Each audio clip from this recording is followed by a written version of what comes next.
दूगो रोटी खाती घर बार छोड़ का, जान चल छी हथेली पर धर का। दूगो रोटी खाती घर बार छोड़ का, जान चल छी हथेली पर धर का, जान चल छी हथेली पर धर का।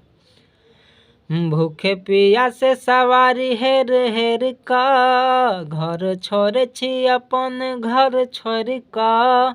एम क्या बेर बचल मर मर का, दिन रात चल बची डेर डेर का। कमाई लाग जान लालत,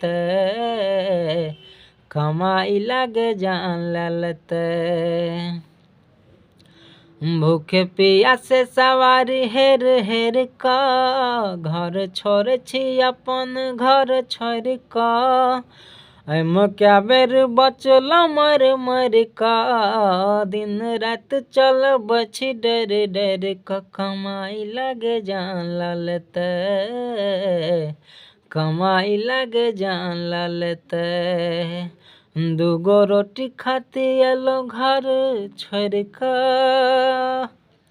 तो यह गाना मैंने खास करके ड्राइवर पर लिखा है। जैसे कोई टोटो ड्राइवर है, e rickshaw driver, tempo driver, जो भी सवारी गाड़ी चलाने वाले ड्राइवर हैं, जो रोड पे चलते हैं अपनी जान हथेली में रख करके, उन भाइयों के टॉपिक पर मैंने यह गीत लिखा है। इस गीत को कोई भी सिंगर गा सकता है और कभी भी किसी महीना में गा सकता है, क्योंकि ड्राइवर रोड पर हमेशा हर महीना में चलते रहते हैं, तो इसको कभी भी गा सकते हैं किसी भी महीने में।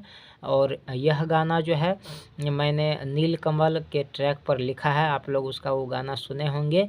और इस गाना को पूरा लिखवाने के लिए आप मेरे व्हाट्सएप नंबर से जुड़ करके, ये पर्सनल सॉन्ग है, इसके लिए आपको कुछ फीस देनी होगी, फिर यह गाना आप ले करके हमसे गा सकते हैं और स्टूडियो में, मतलब स्टूडियो में गा करके रिकॉर्ड करवा सकते हैं और रिलीज करवा सकते हैं। तो अगले वीडियो में मिलते हैं, तब तक के लिए रियाज करते रहिए और गाना गाते रहिए।